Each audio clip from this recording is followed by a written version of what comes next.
সাইয়্যিদ কুতুব রাহমাতুল্লাহ আলাইহি যখন তিনি তাফসীর গ্রন্থখানা যখন তিনি লিখে ফেললেন, লেখার সঙ্গে সঙ্গে তাফসীর ফি দিলালিল কোরআন তাফসীর কান লেখার সঙ্গে সঙ্গে সেই হযরতে সাইয়্যিদ কুতুব রাহমাতুল্লাহ আলাইহিকে তাকে জেলের মধ্যে ভর্তি করে দেওয়া হলো। জেলের মধ্যে সাইয়্যিদ কুতুব রাহমাতুল্লাহ আলাইহি খুব মন দিয়ে শুনবেন, আল্লাহ পাক যাকে বাঁচাবেন মারার কারো ক্ষমতা নাই, আর আল্লাহ পাক যাকে মারবেন বাঁচানোর কারো ক্ষমতা নেই।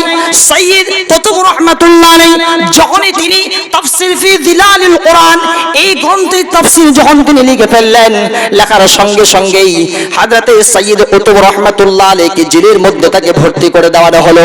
আর জেলের মধ্যে যখন সাইয়্যিদ কুতুব রাহমাতুল্লাহ আলাইহিকে রেখে দেয়, আবার তার সঙ্গে সেই জেলের মধ্যে একটা পাগলা ক্ষুধার্ত কুকুরকে সেই জায়গায় ভর্তি করে দেওয়া হলো। পাগলা ক্ষুধার্ত কুকুর আর সাইয়্যিদ কুতুব রাহমাতুল্লাহ আলাইহি দুজনেই জেলের কোঠরির মধ্যে আবদ্ধ আছে। কিছুক্ষণ পর সাইয়্যিদ কুতুব রাহমাতুল্লাহ আলাইহি দেখার জন্য জেলার সাহেব আবার তিনি চিঠি লিখে পাঠালেন, যাও যাও আমার চাকরের মধ্যে একজনকে চাকরকে পাঠানো হোক। একজন চাকর তারপরের দিন গেল, গিয়ে দেখে আসতেছে, যাও যাও দেখে এসো সাইয়্যিদ কুতুব রাহমাতুল্লাহ আলাইহির সঙ্গে পাগলা ক্ষুধার্ত কুকুর তার সঙ্গে কেমন ব্যবহার করেছে। আমার তো মনে হয় সাইয়্যিদ কুতুব রাহমাতুল্লাহ আলাইহি এখন আর বেঁচে নেই, আমার মনে হয় পাগলা ক্ষুধার্ত কুকুর তাকে খেয়ে ফেলেছে। যাও যাও দৃশ্যটা দেখে এসো। চাকর যখন ওই জেলের মধ্যে গেল, দেখে আসে, দৃশ্যটা যখন দেখতে গেল, দেখার পরে অবাক হয়ে গেল। সাইয়্যিদ কুতুব রাহমাতুল্লাহ আলাইহি তাফসীর ফি দিলালিল কোরআন এই গ্রন্থখানা এই তাফসীরখানা তিনি লিখেছেন।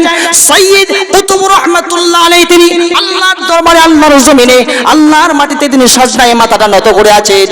আর পাগলা ক্ষুধার্ত কুকুর তাকে তো খাবার কথা ছিল, কিন্তু সাইয়্যিদ কুতুব রাহমাতুল্লাহ আলাইহি তিনি মাথাটা নত করে সাজদায় অবনত আছেন। আর পাগলা ক্ষুধার্ত কুকুর তাকে না খেয়ে বরঞ্চ তার পাশে দাঁড়াইয়া সেই পাগলা ক্ষুধার্ত কুকুরটা তার জন্য পাহারাদার হয়ে দাঁড়ায় আছে। সুবহানাল্লাহ, কি ওয়াকিয়া রে ভাই! আল্লাহ যাকে মারতে চায় কেউ বাঁচাতে পারবে না, আর আল্লাহ যাকে বাঁচাতে চায় কেউ মারতে পারবে না। তার বাস্তব কথা হচ্ছে এটাই। সাইয়্যিদ কুতুব রাহমাতুল্লাহ আলাইহিকে আল্লাহ পাক তিনি বাঁচিয়ে দিলেন, রক্ষা করলেন।